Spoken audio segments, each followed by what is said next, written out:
Buonasera, eccoci di nuovo qua, puntuali alle 21 il venerdì. Ci eravamo lasciati prima dell'estate con questa promessa, ci rivedremo in autunno ed eccoci qua dunque ancora con Fatti Nostri, l'attualità vista da nord-est. Ci eravamo lasciati con una lunga riflessione che è durata qualche settimana sui temi della crisi a nord-est e da questo punto ripartiamo ancora questa sera per capire che cosa è accaduto durante questa estate, che cosa ci possiamo aspettare e lo faremo come di consueto con ospiti in studio, con servizi sul territorio per capire situazioni, raccogliere testimonianze e quest'anno anche con una novità e la novità è che subito dopo Fatti Nostri andrà in onda un nuovo programma, si chiama Storie, le storie di Fatti Nostri. Relativamente collegato, non sempre saranno temi simili a quelli che tratteremo in Fatti Nostri, vuole essere una simpatica novità per raccontare storie che appartengono a testimoni, a vicende, a fatti che accadono nel nostro territorio a nord-est e che in qualche maniera aiutano a fare anche la nostra storia. Ma veniamo subito al tema di questa sera. Ricorderete, era il 15 settembre dello scorso anno, dunque poco più di un anno fa, la Lehman Brothers Holding, fondata nel 1850 e attiva nei servizi finanziari a livello globale, chiedeva allora la procedura di fallimento pilotato.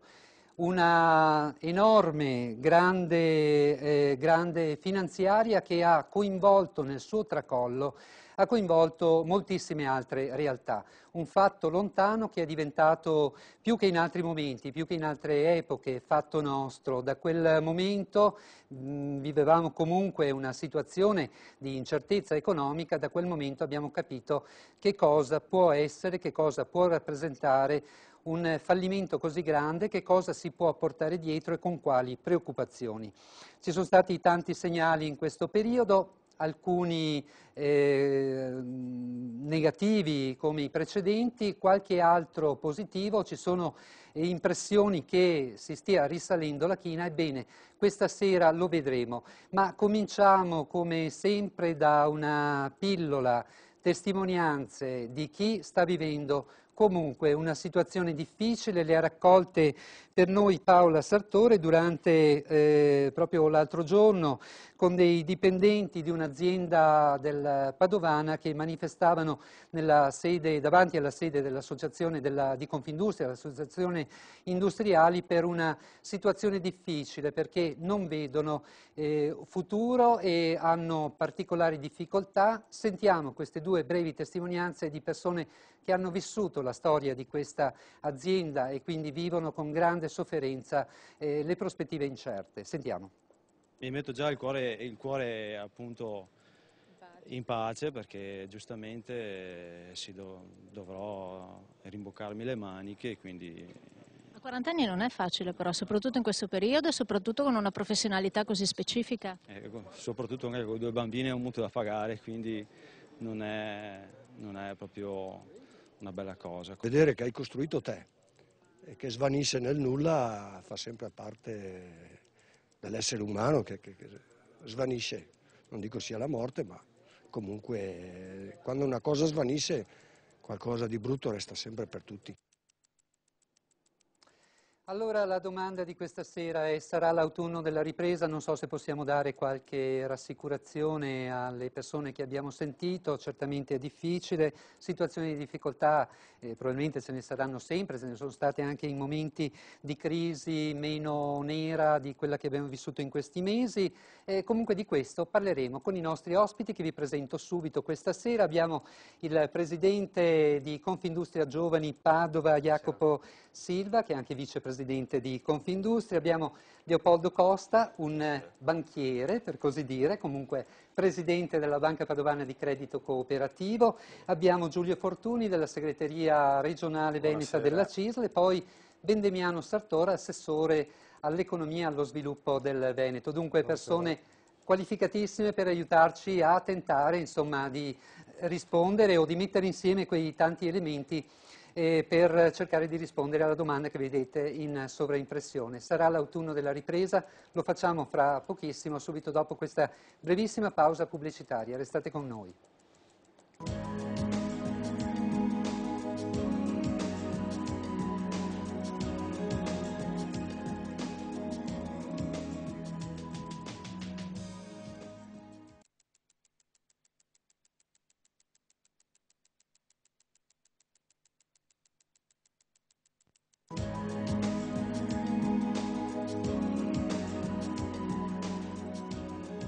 Bene, allora eccoci insieme per cercare di dare qualche contributo per rispondere alla domanda che ci siamo posti, che ci poniamo in questa puntata. Sarà l'autunno della ripresa? E prima però di rispondere a questa domanda, ma in qualche maniera è comunque intrecciata tutta la questione, vista anche l'attualità, e questo è un programma di attualità, io vorrei così chiedere un po' un parere, un'idea, un'emozione anche ai nostri ospiti di questa sera, che sono particolarmente qualificati per quella vicenda che ha segnato questa settimana a livello nazionale, vale a dire la bocciatura del lodo Alfano e lo scontro istituzionale che si è aperto facendo correre il brivido un po' a tutto il Paese, che ci fosse la possibilità di una crisi di governo e quindi diciamo che si fermasse anche tutto l'impegno che si sta mettendo in questi mesi per uscire dalla crisi. Visto che abbiamo, io comincerei dal politico questa sera, abbiamo un assessore, appunto, ecco, la sua impressione, un po' così rapidamente su questa vicenda. Che queste cose onestamente non facciano bene in questo momento, perché le risorse, le attenzioni avrebbero dovuto essere per gestire i problemi che ci sono, però dobbiamo anche prendere atto di quello che è successo, fatti i dovuti commenti e fatte le dovute considerazioni, credo che ci sia anche la necessità di riprendere un cammino di attenzione verso i problemi veri, in sostanza. No? Sarebbe stato meglio che chi governa avesse avuto la possibilità di utilizzare la riforma del lodo Alfano, ma dobbiamo prendere atto e quindi credo che chi ha responsabilità continuerà a governare. Io credo che è collegato necessariamente con questa crisi, abbiamo due elementi sempre da tenere in considerazione, le attenzioni per le emergenze, e mi pare che il sistema istituzionale abbia funzionato da livello nazionale a quello regionale fino anche ai comuni, ma anche guardare di prospettiva, perché la crisi è chiaro che c'è, ma noi dobbiamo capire che dalla crisi non si esce solo con l'emergenza, si esce anche con maggior competitività complessiva del sistema paese. Certo, quindi, e con progetti probabilmente anche a lungo termine. Sì. Uno dei temi fondamentali è quello dell'efficienza complessiva dei livelli istituzionali, che credo sia un elemento non banale per la questione economica. Quindi le emergenze, ma anche le riforme, dalla questione del federalismo, dalla questione anche di alcune riforme che sono state in atto, dalla scuola piuttosto che all'università, piuttosto anche che riforme di natura economica, perché credo che quando si riprenderà la competizione comunque non sarà minore di quando siamo entrati, perché anche in questo momento ci sono territori in giro per il mondo che crescono e quindi il nostro sistema ha bisogno sempre di una maggior efficienza, perché le imprese abbiano maggior competizione e soprattutto perché i cittadini possano avere anche visione di prospettiva. Quindi credo che entreremo proprio nel merito. Ci siano i necessari sfoghi che ognuno può fare. È chiaro che avremmo volentieri fatto a meno anche di questa questione, ma credo che passata la bufera dopo si riprenda a governare in maniera, dando priorità a quelli che sono i problemi. Credo anche che si devono capire gli sfoghi, si debba capire anche che magari ci sono degli elementi strani, però dobbiamo anche capire che le istituzioni devono essere tra loro coese e soprattutto dare un segnale ai cittadini che le istituzioni hanno, diciamo così, tra di loro il dovuto rispetto e i vari poteri dello Stato sono tra loro equilibrati, altrimenti se passa un messaggio che non c'è l'equilibrio tra i poteri, questo può essere un elemento anche negativo non solo per chi governa, ma soprattutto per chi è governato, che perde la fiducia anche nelle istituzioni. Certo. Silva, lei che cosa ha provato? Un brivido? Intanto sentivo anche le parole dell'assessore, si grida all'emergenza continuamente in questo paese, da destra e da sinistra. Io non mi ritengo né di destra né di sinistra, dico solo che sono orgoglioso di vivere in un grande paese occidentale, perché in questa meravigliosa cosa che è la democrazia succedono esattamente le cose che abbiamo visto. Il Presidente governa, la magistratura fa il suo lavoro, le corti costituzionali bocciano le leggi se le leggi non sono coerenti con la Costituzione, insomma tutto quello che sta succedendo ci dimostra che siamo in un grande paese occidentale. Sono altri paesi nei quali le leggi non vengono mai bocciate o i processi non si fanno. Insomma, non dobbiamo preoccuparci di questo confronto tra poteri, perché proprio sull'equilibrio tra i poteri si basa la democrazia, cosa che ci rende, come dire, tutti orgogliosi di appartenere a una cultura occidentale e dell'equilibrio tra i poteri. Quindi direi possiamo abbassare i toni, lasciare che tutti facciano bene il loro lavoro e concentrarci invece sulla cosa più importante. Diceva bene lei prima, è il momento di tornare a occuparci del paese, altrimenti da questa crisi non usciamo. E quindi penso che secondo me è ora di rimettere mano alle grandi cose. Guardi, è difficile poter pensare che la crisi si possa risolvere solo da qui. Avete detto bene all'inizio, tutto nasce in tutto il mondo e insieme, quindi non sarà di sicuro né a Padova né nel Veneto che potremo trovare la soluzione a tutti i mali. Tuttavia, se assistiamo a quello che sta succedendo senza fare nulla, avremo la grave responsabilità di non aver saputo mettere mano ai grandi problemi che abbiamo, di fronte ai quali è doveroso dare delle risposte. Certo. Su queste risposte proveremo a fare delle domande ai nostri interlocutori politici, ma è anche giusto che si facciano delle domande alle imprese, perché un po' tutti, secondo me, in questa stagione devono mettere mano alle cose sbagliate e migliorare. Certo, in altri tempi, dottor Costa, il mondo della finanza davanti a cose, ad avvenimenti di questo tipo, a uno scontro di questo tipo, a problemi di questo tipo, faceva sentire subito la sua emozione, la sua vibrazione, le borse crollavano. Certo. Ormai non Più crollate succede di più. così fanno. Più crollate di così, probabilmente. Distese. Direi che in questo momento, dopo quello che ha detto l'assessore, ha detto anche il presidente industriali, che condivido, quello che credo che sia importante per le persone e per la gente è la fiducia. Noi abbiamo bisogno in questo momento veramente di crisi, di difficoltà, di stabilità, abbiamo bisogno di credere nelle istituzioni, c'è bisogno di pensare che al governo, chi ci governa sta lavorando per il bene comune, per il bene di tutti, ecco, a prescindere dalle idee, a prescindere dal modo diverso, magari con proposte anche contrastanti, ma sappiamo che stanno lavorando per noi e non stanno lavorando per se stessi, quindi non è un gioco politico ma è un gioco per il bene comune.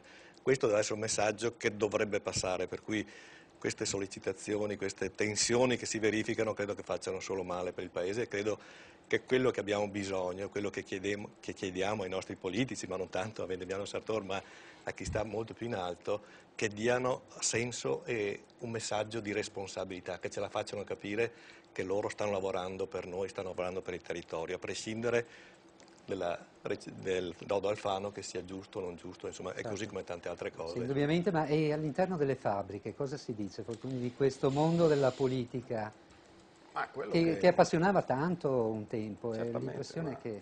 Quello che più viene visto con apprensione è che ci si attarda su questioni che sviano rispetto ai problemi reali che si toccano ogni giorno. Questo non mi riferisco tanto al fatto di specie di ciò che è successo nel caso, per il quale potremmo solo dire che la giustizia faccia il suo corso, ha detto bene il rappresentante degli industriali, l'ho sentito con una freschezza anche di immagine. Siamo in un paese democratico e le regole vanno applicate per tutti. Chiaramente siamo in una carica alta dello Stato che in questo momento però potrebbe avere un'intoccabilità momentanea, ma sappiamo anche che c'è stata una reazione non degna, secondo noi, secondo quello che sentiamo tra la gente, e che è foriera di tanti messaggi negativi, perché se, come semplicemente uno può incontrare dei fatti che ogni giorno attanagliano la vita delle persone, se uno ha fatto qualcosa si deve sottoporre alla giustizia e la giustizia deve avere il suo corso. Siccome poi, parlando di Berlusconi, è sicuro di aver fatto bene, di aver vinto tutti i processi, come ha detto anche oggi sulla stampa, non è tanto una sfida fra lui e i magistrati che mi preoccupa, ma quello che mi preoccupa è la sensazione che si dà alle persone che a un certo livello scatti un'impunità. Può esserci un una temporanea sospensione, ma l'impunità non può esistere, perché non esiste per nessuno, come non esiste per nessuno l'inamovibilità. Ognuno di noi si sottopone al voto, almeno noi che siamo nelle associazioni, i politici che passano le elezioni e credo anche il dottor Costa che sicuramente in assemblea bisogna alzare la mano per eleggere un credito il cooperativo, la presidente. democrazia è democrazia credo economica, che quello che è da recuperare, il messaggio nostro, il messaggio della CISL, che è quello di sempre, è quello di recuperare la fiducia, perché la fiducia è alla base della coesione sociale che può fare per essere quel cemento, quella molla che fa caricare le persone per superare meglio la crisi, ovviamente. Certo. E allora veniamo al tema di questa sera, che naturalmente, come capiamo, come abbiamo capito anche nei giorni scorsi, è molto collegato. Vediamo intanto qual è il punto di partenza, una fotografia della situazione con qualche dato che si presenta in questa scheda Valentina Boi. Vediamo cosa sta succedendo, com'è la situazione in Veneto per quel che riguarda il mondo del lavoro.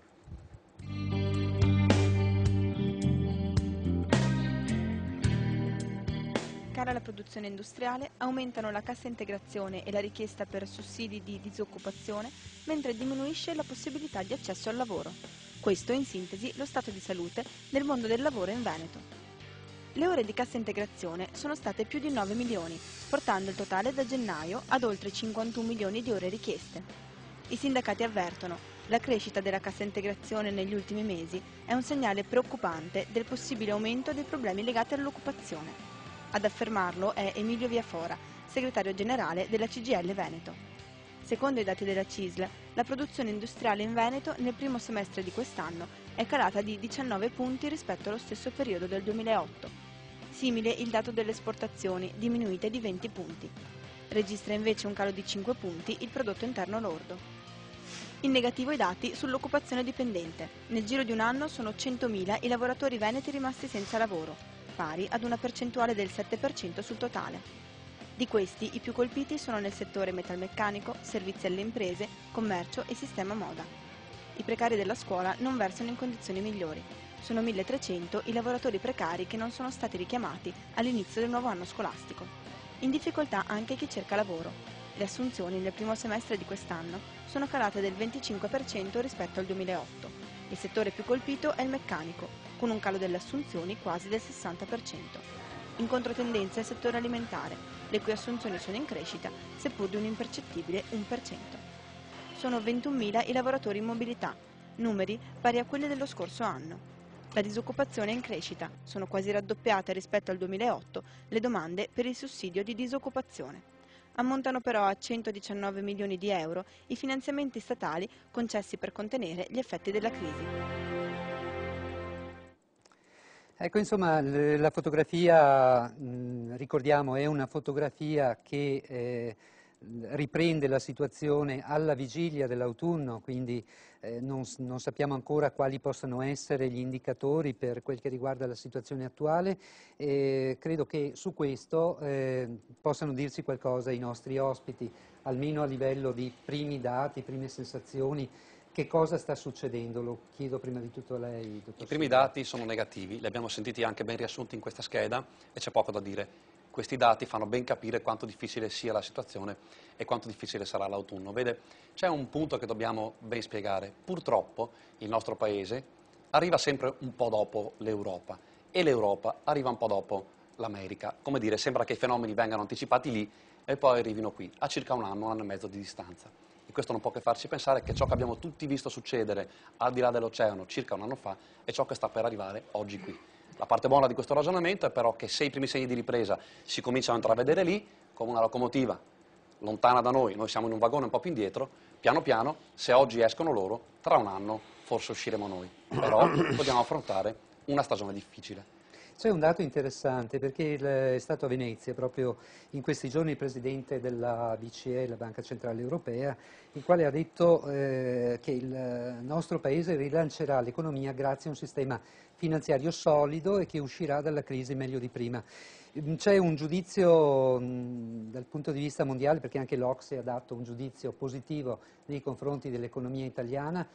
sono sensazioni così che viste da, visto da lontano il paese, c'è qualcosa che il ci bel aiuterà, paese ancora... c'è qualcosa che ci aiuterà e qualcosa che ci renderà difficili le cose. Parliamo prima delle cose belle. Il nostro paese è un paese che ha sempre mantenuto la tradizione del saper fare bene. Il paese dove si è continuato a investire nel produrre, nei nostri prodotti, insomma non abbiamo lasciato andare, non abbiamo dimenticato l'importanza del fare e questo ci aiuterà oggi invece quando altri settori più terziarizzati, più legati al mondo della finanza sono entrati in grande crisi. Nel nostro paese la cultura artigianale, maniacale del ben fare è sempre rimasta. Avete detto una cosa molto interessante nella scheda prima, mi piaceva sottolinearla perché dobbiamo anche essere orgogliosi delle nostre eccellenze. La moda, sì, avete fatto vedere un dato sulla parziale crisi che la investe. Ebbene, forse non si sa e spesso si pensa a Milano come capitale della moda, ma la vera capitale della moda è da noi, qui nel Veneto. Tante sono le griffe importanti, ma soprattutto il fare della moda, il confezionare, il produrre, tutta la grande moda italiana ha la sua centrale proprio da noi nel Veneto. E qui più diffusa, sono centinaia le aziende che producono, che tessono, che preparano vestiti. E questa è una cosa della quale si parla alle volte poco, ma che invece va detta. Insomma, dobbiamo essere orgogliosi delle tante cose belle che sappiamo fare molto bene. Sicuramente si aspetta un periodo difficile. Ecco, una cosa però vorrei sottolineare, la dicevo anche all'inizio. Questa crisi non è come dire, un'estrazione del lotto, un mago speciale che saprà dirci guardando nella nebbia quando arriva e quando se ne va. Non dobbiamo cercare di indovinare, è molto legata a dei fatti precisi. Se un sistema non funziona, entra in crisi e al contrario, se un sistema ricomincia a funzionare bene, esce dalla crisi. Come uscire allora dalla crisi? Non tentando di indovinare con i tarocchi quale sarà il giorno dell'uscita dalla crisi. Questo si può fare forse con le previsioni del tempo, scoprire se domani pioverà o ci sarà il sole. Dipende invece solo da noi la risposta a questa domanda. Allora io mi chiedo, vogliamo finalmente mettere mano a questo paese, renderlo più competitivo, sistemare la pubblica amministrazione, sistemare la scuola, sistemare l'università e, perdoni, anche sistemare le aziende, perché non si può sempre solo chiedere senza mai guardarsi dentro. Sistemare tutto quello che non funziona, le infrastrutture, tutti quei costi sprecati, quegli sprechi che ci rendono meno competitivi e che poi alla fine si scaricano sui più deboli, sulla capacità di competere. Insomma, alla domanda quando si esce dalla crisi mi verrebbe da rispondere si esce quando noi saremo in grado di tirarci fuori sistemando le cose che dobbiamo fare. Ecco, tra l'altro a questo proposito vedremo nella seconda parte anche degli esempi interessanti che si stanno moltiplicando e che proprio su queste basi, su quello che diceva lei, stanno affrontando la crisi in maniera positiva, però c'è una domanda che ci si fa sempre, perché davanti alle cifre i numeri sono freddi, però ecco, viene da pensare, 100.000 persone che escono dal mercato del lavoro non sono mica poche. Fortuni, dove sono? In condizioni normali in Veneto escono ed entrano fino ai 2 o 3 anni che abbiamo passato 170.000, solo che entrano. Questa volta cosa è successo? Che sono uscite e non entrano. Diciamo che non è una meraviglia, cioè, siamo in una crisi che credo abbiamo raramente conosciuto di questa portata. Quello che possiamo dire, queste persone che escono hanno la possibilità nuova, accanto a ciò che c'era nel panorama, diciamo, delle assistenze, hanno una possibilità nuova di un sostegno al reddito molto diffuso. Non di tutti, perché qua si è detto tutti sono coperti e via, mica vero, però molto molto diffusa e soprattutto diffusa per quelli che escono da processi di ristrutturazione che ci sono. Però va anche detto una cosa molto importante. E Vendemiano Sartor lo sa perché abbiamo operato, noi della CISL l'abbiamo promossa proprio in primissima persona, abbiamo fatto in Veneto un accordo tra sindacato e Regione Veneto già subito all'inizio di questa crisi, cioè ai primi mesi, a dicembre dell'anno scorso, al 10 dicembre dell'anno scorso, proprio per agire immediatamente mettendo a disposizione tutto ciò che si poteva fare per da una parte sostenere le aziende, da un'altra sostenere il reddito dei lavoratori, dall'altra ancora riconvertire i fondi del Fondo Sociale Europeo perché venisse a sostegno di una resistenza che ci permettesse, tragitto che stiamo facendo, di creare quelle condizioni per lo sviluppo del quale appunto possiamo anche parlarne questa sera. Con un abbrivio molto interessante, quello di andare tutti quanti coscienti a un rafforzamento della coesione sociale che si traduce in, per esempio, e lo porto come un esempio forse te lo rubo, che è proprio di ieri, che una inchiesta fatta nell'Alto Trevigiano tra le piccole aziende, su 5.000 piccole aziende, questo per capire proprio il sentimento diffuso che c'è nel Veneto, il 60% ha dichiarato che è di fronte ad esuberi e tutti hanno dichiarato che non li vogliono fare ma che resistono perché si tengono cara la propria materia prima, cioè quello che in Veneto abbiamo. Non abbiamo il carbone, non abbiamo l'oro nero, non abbiamo altre materie prime, abbiamo una materia prima importante, mi fa piacere che l'ha detto Seno prima, che appunto l'esperienza, il lavoro, la professionalità senza la quale l'azienda manifatturiera della bella moda o dei mobili o via così non andrebbe da nessuna parte, come pure quella più tecnologica che è il meccanico, l'elettromeccanico. Certo, e anche su questo avremo qualcosa da dire, però fermiamoci ancora un attimo per capire come ci siano situazioni che stanno vivendo veramente una stagione difficile che non è legata semplicemente alla crisi economica, ma che è legata a delle situazioni che si protraggono da diverso tempo. Ce le racconta Cristina Pagnin nel Veneziano, una situazione particolare che è quella della Sirma, un'altra situazione che è quella di chi lavora nel mondo dell'aviazione civile, con due compagnie che sono, lo sappiamo, da tanto tempo in gravissima difficoltà. Ebbene, persone che non riescono a uscire dalla situazione difficile che ormai si protrae veramente da troppi mesi. Sentiamo. Chi è che mi fa lavorare 6 mesi che mi manca dopo della mobilità? Vorrei sapere chi che mi dà lavoro, che vado subito. Voglio sempre lavorare, e tanto, no poco. È una domanda carica di rabbia quella che risuona qui stamattina in via Cavenier davanti agli uffici del centro per l'impiego.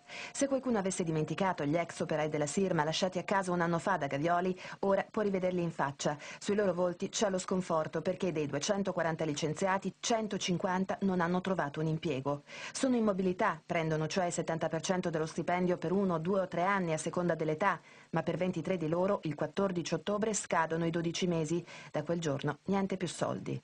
Ho fatto 182 domande, non c'è niente, risponde, ti chiamiamo o crisi. Fino adesso il mutuo della casa è messo a vendita per mangiare. Ho avuto un'occupazione per 3 mesi, però non è cambiato nulla perché l'azienda per cui ho lavorato è entrata in cassa integrazione, perciò mi sono ritrovato per la seconda volta con questo grave problema. Ieri in prefettura l'ennesimo incontro tra le istituzioni per cercare una soluzione, ma i lavoratori sono stanchi di parole. Il progetto di ricollocamento illustrato dall'assessore Donazzan non ha trovato ancora applicazione e intanto ottenere un lavoro sembra un miraggio. Mi do da fare, cerco per le agenzie, però i posti di lavoro sono pochi, non c'è possibilità. La sfiducia nelle istituzioni poi sembra crescere. Gli operai hanno accusato gli assessori della provincia di Venezia di alzarsi lo stipendio anziché dar loro una mano e la provincia si è offesa. L'aumento dello stipendio io a questo punto dico che da parte dei lavoratori che dicono questo è prettamente solamente strumentale. Divisioni che non aiutano soprattutto in questo momento di crisi in cui perdere il posto è un dramma. Noi stiamo chiedendo alla Regione, alle istituzioni in genere, un impegno forte e chiaro, insomma, per risolvere questa questione, ma è una questione che sta degenerando giorno dopo giorno. Ma i lavoratori della Sirma non sono gli unici oggi a trovarsi in difficoltà.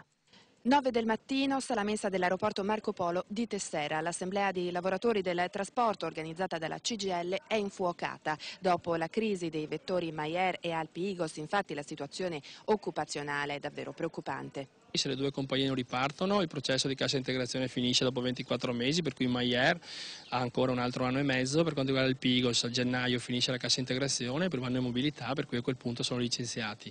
In più il personale della ATA Handling hanno chiesto una procedura di mobilità per esubero, in quanto non ci sono più voli da assistere. Siamo 313 lavoratori circa che siamo a casa e siamo in attesa dell'attivazione degli ammortizzatori sociali, quindi la cassa integrazione e poi del fondo speciale per il sostegno al reddito che ci porterà ad avere insomma quasi l'80% della nostra retribuzione. Il 29 di gennaio la cassa integrazione per tutti noi dipendenti, attualmente siamo in 130 circa, scadranno i 2 anni e purtroppo finiremo in mobilità che durerà solo 8 mesi e poi saremo disoccupati. Oltre a questi lavoratori poi ci sono quelli stagionali che anche a fronte di volumi di traffico in crescita sono i primi ad essere lasciati a casa. I voli subiscono grandissimi ritardi da qualche giorno in seguito alla scadenza dei contratti di parecchi lavoratori, soprattutto in rampa, e nonostante questi ritardi si dichiarano questi esuberi. Il sindacato dunque chiede che la SAVE, la società che gestisce il Marco Polo, e la Regione convochino un tavolo di confronto per trovare una soluzione, per esempio mettendo in campo degli incentivi per le società interessate ad acquisire MyAir e Alpi Igos. Si potrebbe ricercare sul mercato del trasporto aereo delle società che possono rilevare gli slot, possono rilevare il personale e utilizzare tutti quanti i sistemi di incentivazione per rioccupare i lavoratori che sono in cassa integrazione o in mobilità. Chiediamo scusa, ma c'è stato un errore nella titolazione, era via Fora e non il nome che abbiamo visto. Ammortizzatori sociali, abbiamo capito, vanno bene, ma hanno un limite, soprattutto in situazioni che sono di crisi ben oltre tutto ciò che si è creato con la Lehman Brothers e con tutta la situazione così finanziaria che si è venuta a creare, eccetera, e che in questa situazione sono ancora più gravi. E allora che fare? Rispondiamo subito dopo questa pausa pubblicitaria insieme ai nostri ospiti.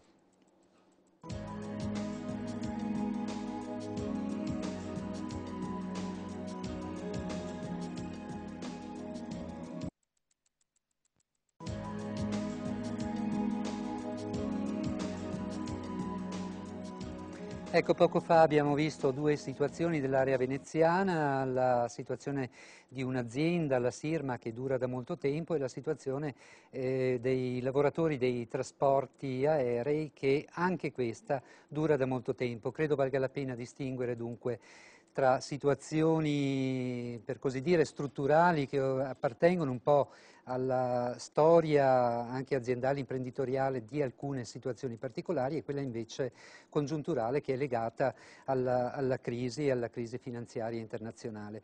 E certo è che resta un problema, ed è il problema di queste persone. Finiscono gli ammortizzatori sociali a un certo momento. Abbiamo visto che hanno funzionato, ma che cosa fare? Ecco, se possiamo dare una risposta a questo, poi andiamo avanti un po' col nostro ragionamento. Che cosa fare in questa situazione?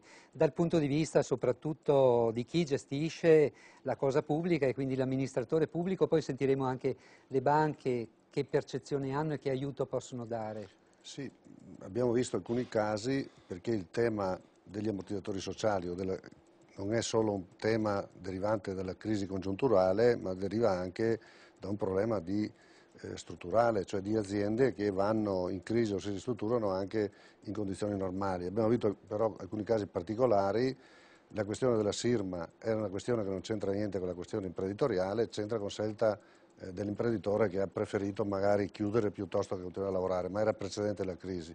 È stato tentato anche un progetto di avvio attraverso una cooperativa perché il progetto industriale stava in piedi, ma effettivamente il curatore non ha dato la possibilità dell'affitto. Quindi sono stati cercati una serie di strumenti anche nuovi dal punto di vista occupazionale. Però dobbiamo dire una cosa anche, altrimenti l'attenzione deve esserci e la tutela deve esserci, ma perché dobbiamo anche però stare attenti a non creare terrorismo, perché una delle molle per uscire dalla crisi è anche quello un po' di avere fiducia nel futuro. E allora la situazione del Veneto è una situazione chiaramente che noi viviamo in maniera più apprensiva, perché noi eravamo abituati, però se sommiamo la disoccupazione, quella diciamo così storica, che non c'era di fatto, che era sotto il 3%, quindi fisiologica, a quella ipotetica, perché le 100.000 persone non sono tutte disoccupate, sono in mobilità, auguriamoci che non vengano tutte licenziate. Quindi stiamo attenti a dare i numeri diamoli giusti, perché attualmente la disoccupazione non è neanche il 5%, che è una disoccupazione che nessuno Stato occidentale industrializzato ha, nemmeno quando le cose vanno bene. Questo è il dato. Questo però non ci deve far dire che le persone che hanno problemi non devono essere seguite. Lo diceva prima Fortuny, per storia, per solidarietà, per relazioni sindacali anche, quindi non solo per merito del soggetto pubblico. Il soggetto pubblico ha avuto il merito di utilizzare bene le parti sociali. Abbiamo un sistema di ammortizzatori del Veneto che non ha nessun altro territorio. Ripeto, non è merito solo della Regione o dello Stato, è merito anche delle relazioni sindacali e deriva probabilmente dalla nostra cultura, che è quella di una solidarietà che abbiamo innata al nostro interno. Quindi prima di dire finiranno, mettiamo in piedi tutti quelli che mancano.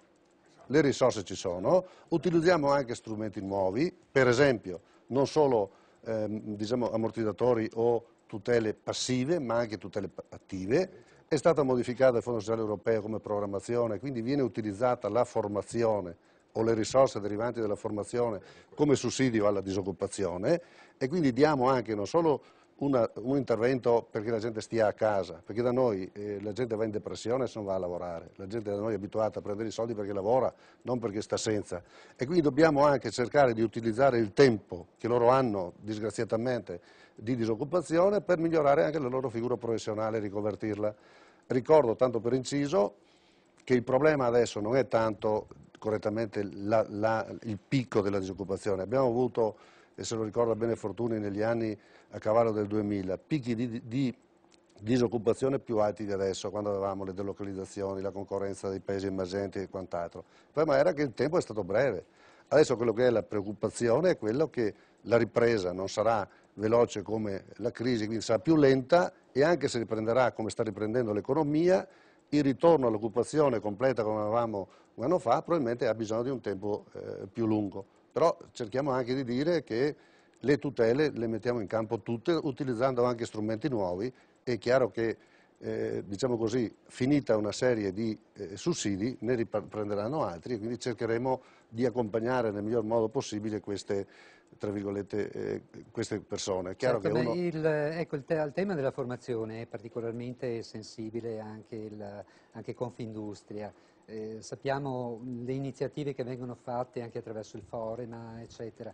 In maniera particolare voi giovani industriali siete impegnati nella formazione, ma ecco, vogliamo dare qualche elemento concreto alle persone. Ecco, c'è davvero la possibilità al termine di un corso di formazione, di riconversione anche così, di poter trovare altri lavori, altri posti di lavoro? C'è effettivamente una rete? Perché l'abbiamo capito, tra sindacato e regione c'è stato un tavolo di incontro molto così fruttuoso dal punto di vista, ma forse mancavano gli industriali. Ci sono anche gli industriali. Allora, la rete sicuramente in questa regione dove la solidarietà è davvero così diffusa è una rete che comprende tutti. E vorrei ricordare che abbiamo sentito dei casi davvero difficili ai quali va tutto il nostro sostegno. Però vorrei ricordare che tantissime aziende in questi mesi hanno pensato di non lasciare a casa nessuno a costo magari di perdere imprenditori che hanno rimesso denari magari guadagnati in passato dentro l'azienda solo per poter portare avanti la squadra di collaboratori anche in assenza, come dire, di ordini e di clienti che impegnassero davvero l'azienda, poiché ogni imprenditore capace sa che il suo più grande patrimonio, l'unico e il vero patrimonio della sua azienda è fatto dalla squadra di collaboratori. Ed erano molto belle le parole nel servizio iniziale di un lavoratore che diceva abbiamo costruito noi queste cose giorno dopo giorno. Ebbene, questa consapevolezza è ben diffusa anche negli imprenditori di Confindustria che sanno che se vogliono guardare al futuro devono tenersi stretta la loro squadra. Io ho visto aziende che per mesi hanno fatto loro da ammortizzatori sociali mantenendo squadre anche senza bisogno di tenerle impegnate. Venendo alla formazione, io credo che il più grande investimento che una persona possa fare su se stessa sia proprio quello della formazione. E se c'è qualche possibilità di accedere a un futuro migliore è proprio quella di imparare, di formarsi, di imparare le novità, di capire cosa è successo nel mondo magari in questi anni nei quali uno era molto concentrato sul lavoro e di come dire, ammodernarsi e di aggiornarsi sulle cose. Devo però anche dire che la formazione rimane secondo me un tema spinoso in questo Paese proprio perché noi siamo così tanto impegnati. Noi crediamo che la scuola sia il più grande motore dello sviluppo in un Paese, il benessere viene da lì, viene dalla cultura che si crea e dal sapere che si crea. Pensate alla macchina straordinaria che può essere un mondo della scuola, dell'università, della formazione in generale, per consentire alla gente di cambiare la propria posizione. Un figlio di un operaio, tramite la scuola e tramite l'università, potrà un domani fare delle cose diverse. Ed è il sistema della formazione che è quell'ascensore sociale che consente a tutti di partire e poi di arrivare. Ebbene, se in un paese la scuola non funziona, e secondo me in Italia ci sono tante cose da sistemare, allora abbiamo un paese che impedisce alle persone di potersi riqualificare tramite la scelta di studiare. E noi da tempo stiamo dicendo che questa stagione di crisi dovrebbe essere la stagione nella quale mettere mano al mondo della scuola e finalmente sistemare alcune cose. Attenzione, non investendo di meno, ma investendo molto di più nella scuola e nell'università, perché è il grande motore dello sviluppo di un paese. Lo stiamo dicendo da sempre e lo diciamo con ancora più forza proprio oggi. Certo, tra l'altro torneremo su questo tema proprio la puntata prossima di Fatti Nostri. Congratulazioni Ci occuperemo di scuola, ecco, per capire che cosa sta succedendo nel mondo della scuola e che cosa si può fare. Ecco, gli studenti proprio in questi giorni hanno cominciato a scendere in piazza a protestare, capiremo se hanno ragione o se hanno torto. Veniamo all'altro punto. Gli studenti poi scendono in piazza anche sempre molto volentieri, no? Ah beh, certo, anche perché anche la sera all'ora poi sono dell'aperitivo scesi a in piazza, Venezia esatto. in questi giorni, quindi Venezia è sempre piacevole, ecco, indipendentemente dalle manifestazioni che si fanno. Veniamo al punto un tantino dolente, dottor Costa, che è il sistema bancario. Emma Marcegaglia, presidente di Confindustria, in questi giorni ha dato un po' una tirata d'orecchie al sistema bancario, al sistema finanziario, e c'è anche un mondo familiare che probabilmente bussa alla vostra porta. Voi che siete particolarmente radicati sul territorio, e per questo l'ho invitata, che percezione, che sensazione avete, che tipo di risposte siete in grado di dare? Beh, lei ha detto bene, insomma, io la ringrazio di aver invitato un credito cooperativo Banca Padovana, ma una banca del territorio, una banca che opera a contatto con l'impresa, insomma, che è una banca che noi diciamo differente, che cerca di differenziarsi un po' per caratteristiche, perché siamo una cooperativa, ma che ha un suo patrimonio principale, che è quello di rapporti interpersonali, delle relazioni con il tessuto sociale. Noi diciamo siamo lo specchio dell'economia reale. La finanza, la crisi finanziaria non ci ha toccato praticamente noi come azienda, ecco.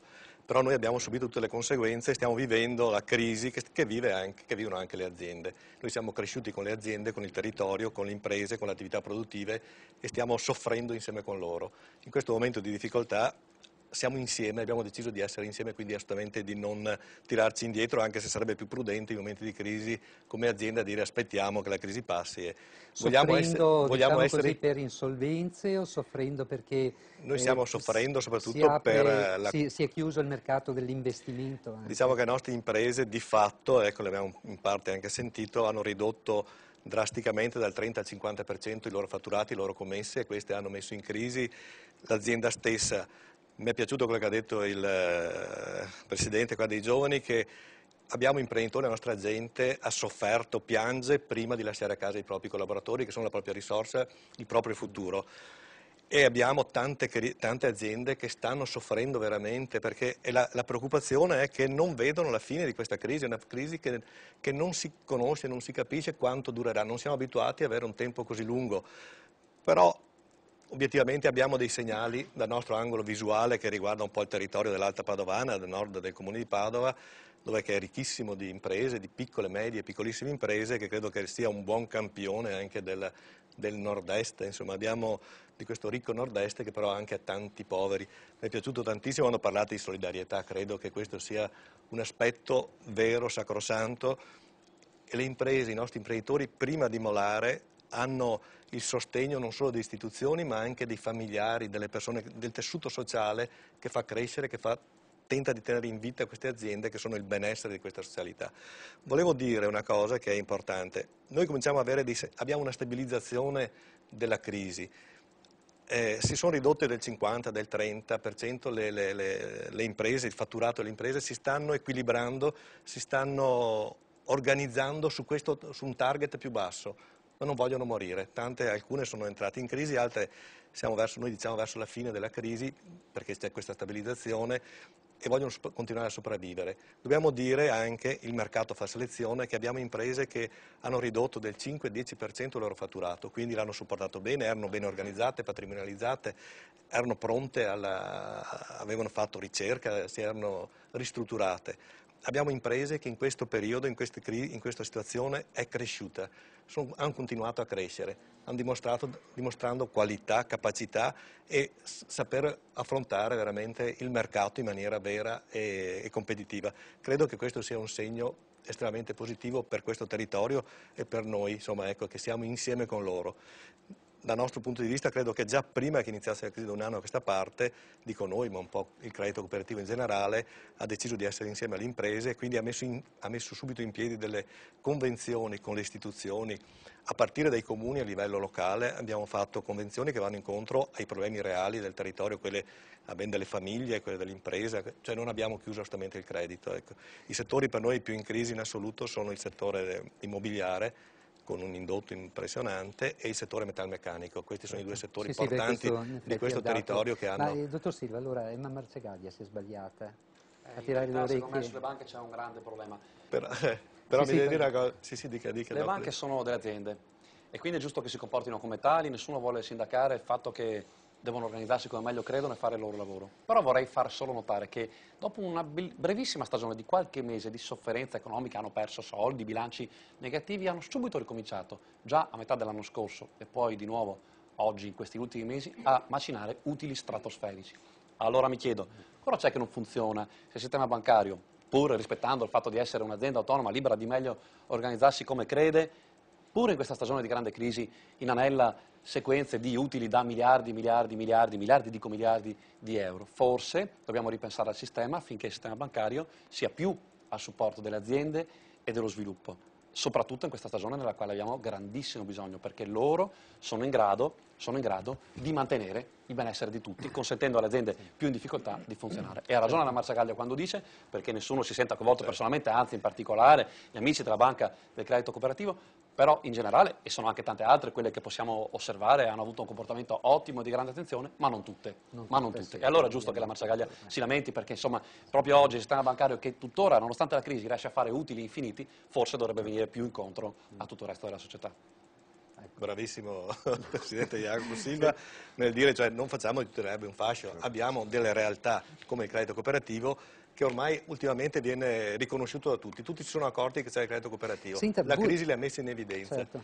Voi in banca, sentite, allora c'era una ricerca, proprio anche questa di questi giorni della Fondazione per la sussidiarietà dell'Università Cattolica di Milano, una ricerca che dice che il 4,4% delle famiglie italiane soffre la fame. Cioè non è a livelli, ma soffre veramente la fame, dicevo perché prima, spende 220 euro al mese ed è una cifra per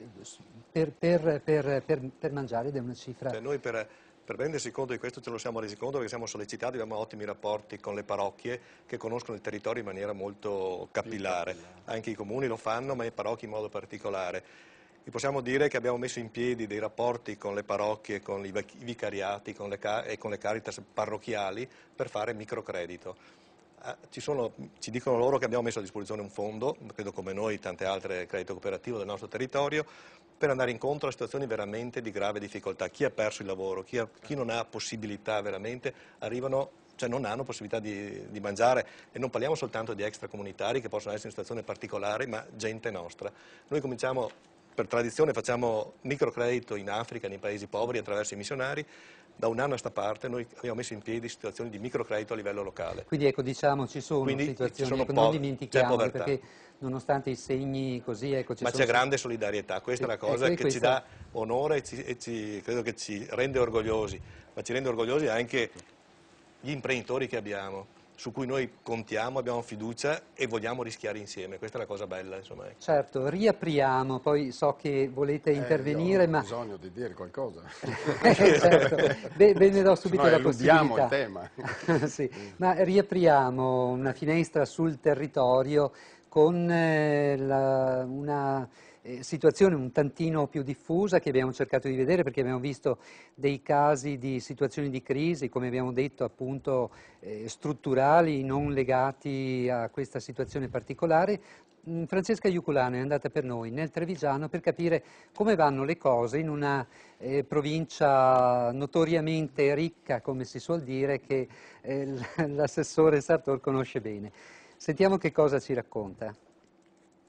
Da gennaio ad oggi uno studio dei sindacati della Marca ha messo in evidenza una flessione pari a 4.300 posti per quanto riguarda i contratti di lavoro subordinato.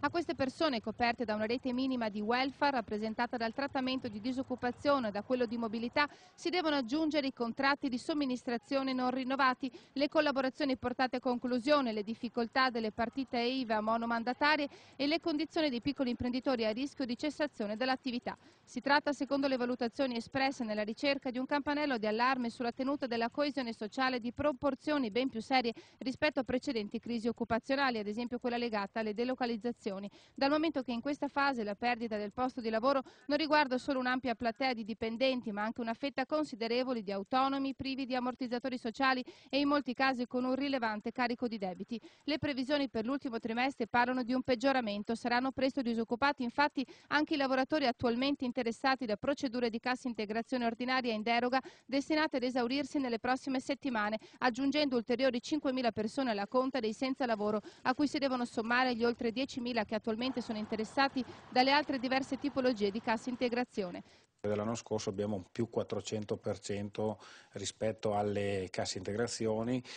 Fortunatamente le mobilità, cioè i licenziamenti, sono rimasti abbastanza contenuti. Il settore più tartassato è quello metalmeccanico. Qui in provincia di Treviso abbiamo avuto situazioni che riguardano la Plastal, che riguardano l'Electrolux, prima quelli più grossi che riguardano la Bergo a Castelfranco, e però poi c'è anche quello della situazione del sistema moda, la tecnica, la Diadora, adesso ci sono delle casse integrazione, la Replay, cioè in buona sostanza ci sono una situazione di disagio molto diffuso in questi due settori.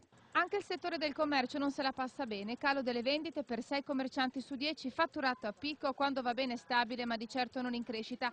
I dati forniti dall'Ascom Trevigiana parlano chiaro: per il 56% degli operatori le vendite sono in calo, per il 38% sta andando giù anche il fatturato. Sul fronte dei consumatori le note più dolenti, la crisi comincia a mangiarsi anche la qualità. Il 33% dei trevigiani si dice disposto a sacrificare la qualità in nome di prezzi più bassi, va a caccia di sconti e promozioni. Un dato preoccupante secondo l'Ascom è quello riguardante il credito al consumo. Solo l'8% del campione registra un calo del ricorso a carte di credito e pagamenti rateali. Un commerciante su 4 nota invece un ulteriore incremento della tendenza a posticipare i pagamenti. Si spera allora nell'intervento governativo per far girare quest'inverno la ruota dei consumi, con la detassazione delle tredicesime ad esempio ed un sostegno alle famiglie in difficoltà.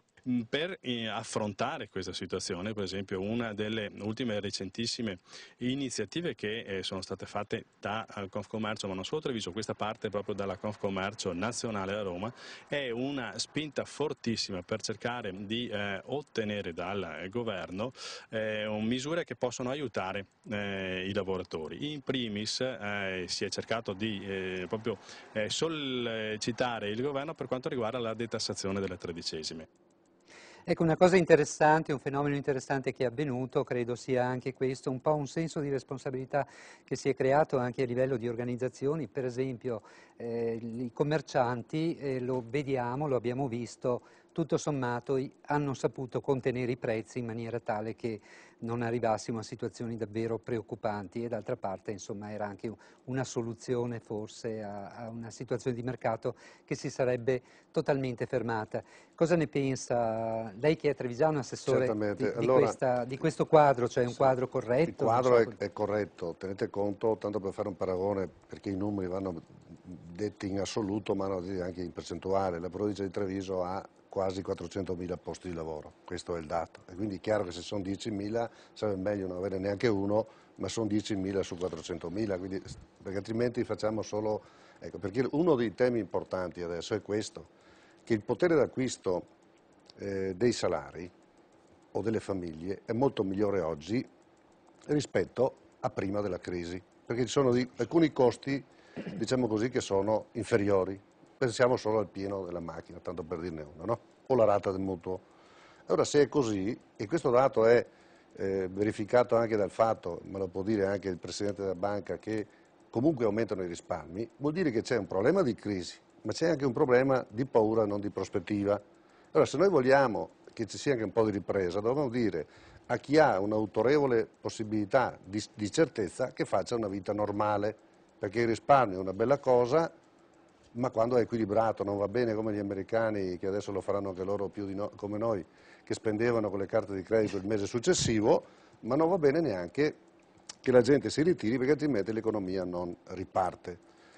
Detto questo, credo che noi dobbiamo lavorare anche e capire che questa crisi, che è stata una crisi congiunturale, però avevamo anche delle questioni strutturali di difficoltà, perché il settore delle costruzioni tutti lo davano per, diciamo, come settore problematico, perché quando noi abbiamo dei picchi in alto bisogna proprio dopo aspettarsi che ci sia una ricaduta, perché quando si costruisce più di quello che serve è chiaro che prima o dopo il sistema si rompe. Allora, sommato la parte congiunturale a quella strutturale, è chiaro che il problema non è solo che passata la crisi tutto si risolve, diceva prima che il Presidente, perché anche sul settore del commercio, proprio perché questa crisi ci ha colpito anche psicologicamente, ci sarà comunque una evoluzione e una ristrutturazione, perché la nostra diciamo così, forma di spesa è oggi diversa da quella di 10 anni fa e dopo la crisi sarà ancora diversa, e quindi se cambiano le domande necessariamente si devono ristrutturare le offerte. Questo è uno dei temi importanti. Quindi noi abbiamo un problema di congiuntura e un problema che nel frattempo ci sono delle aziende che non, o dei settori che, non avranno più, che avranno problemi non tanto per la congiuntura, perché quel settore è un settore che magari comincia una fase di decadenza. Certo. Però è chiaro che su questa partita noi dobbiamo cercare di dare una mano alla gente che si riconverta e soprattutto cominciare anche a mettere in campo delle azioni come stiamo facendo, perché ci sia anche una riorganizzazione del sistema, sia del commercio sia della produzione, perché il sistema si rafforzi. Questo è il tema. Le reti saranno sempre più lunghe e se le reti sono più lunghe il sistema va rafforzato, perché la competizione è una competizione sempre più dura. Quindi il sistema va riorganizzato e va anche rafforzato attraverso delle sinergie tra aziende, delle sinergie all'interno anche del sistema Veneto. Cioè noi dobbiamo cominciare a nel frattempo che c'è la crisi anche a riorganizzarsi, perché altrimenti la crisi non sarà congiunturale ma diventerà strutturale. Fortuny. Sì, io dico, continuando da prima, che abbiamo avuto una grande capacità che è quella di sapersi determinare in comunità, in una comunità che è capace di rispondere, oddio, senza perdere le proprie diverse collocazioni, identità e ruoli, e recuperando però una forte responsabilità di questi ruoli, perché se solo sappiamo metterli assieme daremo quelle risposte. Perché guardate, arriviamo alla questione dei consumi. I consumi ovviamente si abbassano quando c'è meno capacità di poter spendere, ed è evidente che per rispondere a questo gli ammortizzatori sociali, che appunto dovevano essere estesi a tutti, davano una prima risposta, ma strutturalmente avevamo e abbiamo un grosso problema. Noi che siamo come CISLI più convinti su quella che è il rilancio di una contrattazione che permetta, togliendo il peso fiscale, di rilanciare la competitività in azienda legandola ai risultati e quindi legando direttamente il saper fare dell'azienda al mettere insieme le competenze professionali dei lavoratori per raggiungere una competitività alta, noi pensiamo che questo sia un asse portante per uscire da questa crisi. Però non dobbiamo eludere le risposte. Il 5 di febbraio abbiamo fatto un grande accordo con la Regione che prevedeva appunto una copertura degli ammortizzatori a tutti.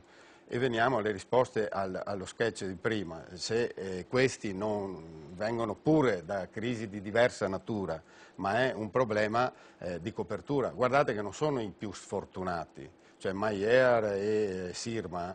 Il più sfortunato oggi è quello che si presenta sul mercato del lavoro, che è uscito dalla scuola e magari ha anche studiato, e qualcuno gli ha detto che se fa questo, quello o quell'altro studio avrà un posto di lavoro. In questo momento non lo trova, non ha ammortizzatore, avrà sì e no il posto da cameriere in pizzeria ogni tanto e avrà una grandissima difficoltà che noi dobbiamo saper intercettare e risolvere. E credo che mi fanno, sono molto contento delle parole che ho sentito prima, quella che tutti gli enti che fanno formazione professionale, la scuola stessa che può fare alternanza scuola-lavoro, si occupi soprattutto di questi giovani per andare in là.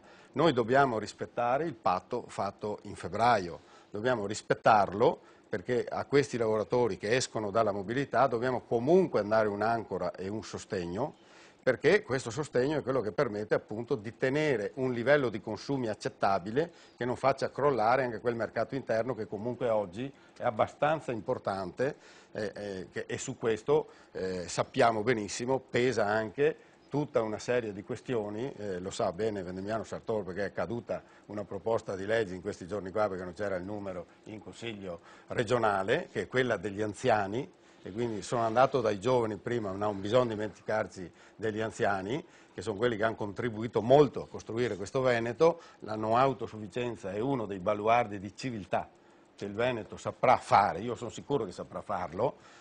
Attualmente c'è una stasi, però anche questi devono poter stare a galla, devono poter garantirsi dei consumi, guarda caso in un settore, servizi alla persona, che è uno dei pochi che tiene, e assieme all'agroalimentare che tiene, assieme un po' a dei servizi più in generale che hanno saputo per adesso anche accogliere un po' di manodopera. Non a caso abbiamo un 1-2% di assunzioni proprio in questi settori che sono quelli che forse probabilmente manterranno ancora un livello. Quindi il messaggio è alla Regione, sebbene l'INPS ha detto no, non si fa la mobilità in deroga, nonostante l'abbiamo preconizzata in Veneto con un accordo e l'abbiamo quasi imposta a Roma che l'ha messa in una legge, l'INPS dice non la si fa, non la si può fare via, ma l'INPS non può sommare questo agli innumerevoli ritardi per i pagamenti della cassa integrazione, per la quale dobbiamo ringraziare il sistema bancario, le banche cooperative che hanno prestato subito i soldi ai cassi integrati, anche con molta efficacia e anche con un po' di rischio, diciamocelo pure, perché qualcuno magari non sarà capace, mettiti il cuore in pace, di restituirli, però dando uno slancio vero all'economia reale, come ha detto bene prima Costa e condivido. Certo, ecco, tra l'altro avete toccato tutta una serie di temi di cui ci faremo carico, perché sono più che temi generali, sono veramente fatti nostri e noi ce ne faremo carico. Parleremo anche di giovani nelle prossime puntate e magari entreremo nello specifico di temi come contratto a progetto, bellissimo termine, bellissimo strumento che però rischia per tantissimi giovani di diventare un contratto a tempo indeterminato senza esserlo. Ecco, e quindi ce ne occuperemo.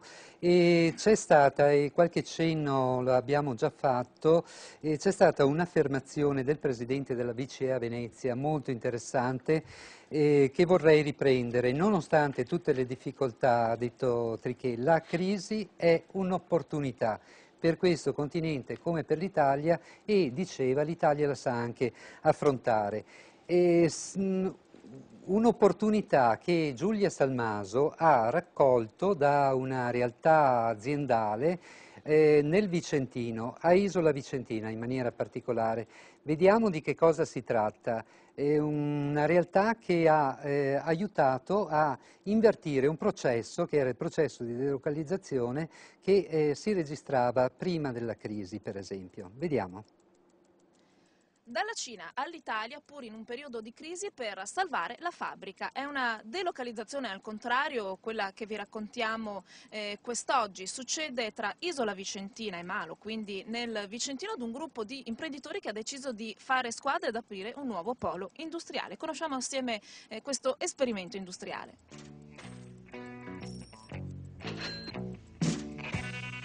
Sicuramente, se consideriamo la Cina un'opportunità esclusivamente produttiva, dal punto di vista dei costi conviene assolutamente il Far East. Se invece ragioniamo sulle tre chiavi che il gruppo Bonato sta dedicando al suo sviluppo in questi ultimi 2 anni, parliamo di innovazione, di qualità e di tecnologia, e queste possono essere fatte in Italia anche se il costo è leggermente superiore. Quindi quando parliamo di risorse umane, quando parliamo di innovazione, di tecnologia e di qualità e made in Italy, assolutamente il gruppo Bonato è andato in questa direzione, recuperando quella che era una struttura produttiva interna nella zona di Isola Vicentina e conglobando 5 aziende a costituire un polo industriale, il polo delle superfici. Queste aziende sono la SAID, che è la principale, ed è l'acronimo, questo nome, di Speciali Applicazioni Industriali per l'Edilizia, poi la Sismal, la IM Carpenteria, la MBD, che è una delle chiavi del rilancio, e la Hydra, che è una delle aziende acquisite recentemente dal gruppo Bonato.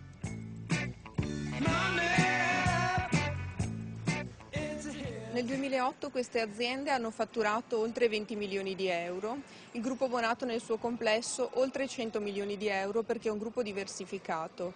L'auspicio nei prossimi anni è di crescere del 10-15% annuo il fatturato. Come numero di dipendenti ne abbiamo 240 nel 2008, a breve non si vedono sviluppi sulla parte di occupazione, bensì il mantenimento dei livelli occupazionali e ovviamente una razionalizzazione dei processi e delle risorse interne, tuttavia per il medio-lungo termine si auspica anche un aumento dell'occupazione a livello locale, quindi via dalla Cina per dare un'opportunità ai nostri technology, ai nostri operai e ai nostri dipendenti. Ed è un momento di scelte forti. Probabilmente negli anni passati non c'era la necessità di pensare, di scegliere, di lavorare sulle strategie come adesso, perché il mercato tirava, era un mercato in forte crescita e in forte sviluppo. Sicuramente ora è il momento delle scelte. Un imprenditore illuminato, una famiglia imprenditoriale che crede nel territorio e nell'innovazione sceglie di restare qui. L'elemento fondamentale è il network, quindi agganciarsi con altri imprenditori del territorio.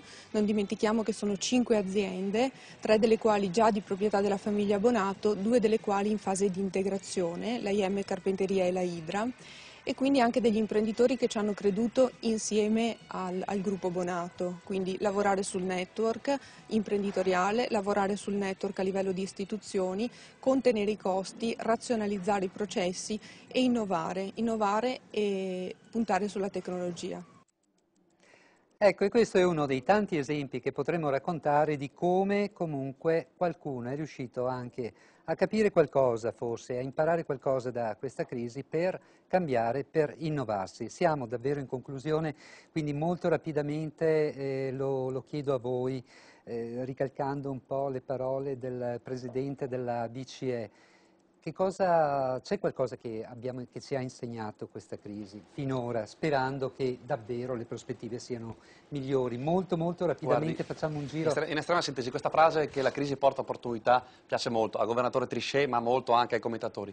Io personalmente dico che rinunciavo volentieri sia alla crisi che all'opportunità che si porta con sé. Però c'è una cosa molto importante da dire: questa crisi sta accelerando il cambiamento, costringe al cambiamento, costringe tutti i giorni i lavoratori disoccupati a trovare il modo di cambiare la propria vita, gli imprenditori a pensare come cambiare la propria azienda.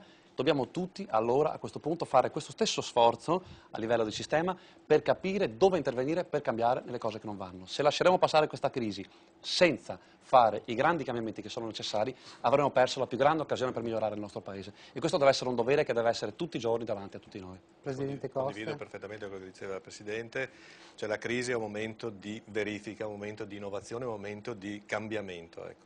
Noi cercheremo in tutti i modi di essere insieme con le imprese, con gli imprenditori che vogliono crescere, ma che sono determinati, hanno il coraggio, la nostra gente lo vuole e quindi siamo anche molto fiduciosi che questo avvenga. Insomma. Fortuni, il mondo del lavoro, cosa può imparare da questa il mondo crisi? del A parte lavoro, la sofferenza di alcune situazioni davvero... La sofferenza dei singoli è inevitabile e io mi faccio portatore di molte di queste sofferenze che arrivano sul tavolo ogni giorno, telefonate, mail continue. Credo che abbiamo imparato in questo momento che abbiamo dei grossi problemi, dei grossi difetti che vanno risolti. Uno è un sistema stabile di ammortizzatori sociali che rispondano a delle situazioni, però stabile con responsabilità, cioè con la partecipazione responsabile delle forze sociali, ed un vero funzionamento del mercato del lavoro come sistema dove si integra l'orientamento delle persone allo studio e al lavoro per creare le competenze che servono, altrimenti non sarebbero spendibili sul mondo del lavoro, e quindi la possibilità anche di riqualificare chi esce da un sistema produttivo e non esca più con paura, ma con certezza che andrà da un'altra parte riqualificandosi prima e rientrando con la testa alta e con un bagaglio professionale da spendersi sul mercato del lavoro in maniera da contribuire alla crescita dell'impresa e alla competitività che serve per stare nel mondo globale dove appunto siamo, sia come sistema. E l'assessore Sartor da politico e da artigiano? Sì, allora io credo che ha una doppia veste in questa certamente, vicenda. ma il primo punto è questo: per chi aveva qualche illusione, questa crisi ha fatto capire che per vivere bisogna lavorare, mentre c'era una tendenza che diceva che i paesi più evoluti potevano anche vivere attraverso alcuni giochetti di ricchezza finanziaria. Invece il sistema Veneto regge perché, come diceva all'inizio il presidente dei giovani industriali di Padova, ha ancora sul mercato, sul lavoro vero e sul lavoro che produce ricchezza vera e tangibile. Però ci ha fatto anche fare un passaggio culturale che non è banale nel nostro Veneto, e cioè quello che noi dobbiamo passare dai campanili a un sistema organizzato.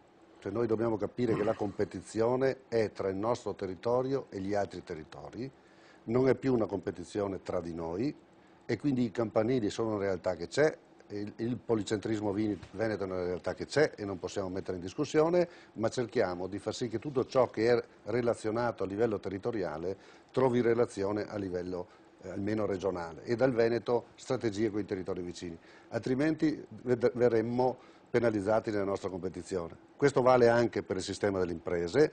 Nessuno mette in dubbio la valenza della piccola e media impresa, però abbiamo visto che anche nell'esempio diciamo così, di eccellenza sono state messe assieme 5 imprese, quindi le filiere devono essere organizzate meglio, chi fa lo stesso lavoro non deve vedere nell'azienda in fianco o nell'azienda diciamo così, complementare un concorrente, ma in questa fase deve maturare l'idea che deve avere un alleato, perché ripeto, la nostra competizione non è interna ma è esterna tra il Veneto, e tant'è che il problema di crisi ci deriva più dagli altri paesi dove esportavamo. Il nostro sistema ha un valore aggiunto in più perché mantengono i consumi e soprattutto eravamo molto forti nelle esportazioni. Certo. Auguriamoci che anche gli altri paesi, i nostri clienti diciamo così tradizionali, riescano a riprendere, e allora riprenderà assieme al consumo interno anche l'esportazione, che è il vero valore aggiunto del nostro Veneto. Benissimo, allora io vi ringrazio per essere stati con noi questa sera. Fatti nostri comunque non finisce qui nemmeno questa sera. Vi ricordo che la settimana prossima parleremo di scuola e su questi temi naturalmente ritorneremo assolutamente. Ricordatevi che abbiamo l'indirizzo di posta elettronica dillo@telechiara.it, attraverso il nostro sito lo potete rintracciare. Se avete delle cose da dire anche sulle cose che abbiamo detto questa sera, ben venga, le riprenderemo.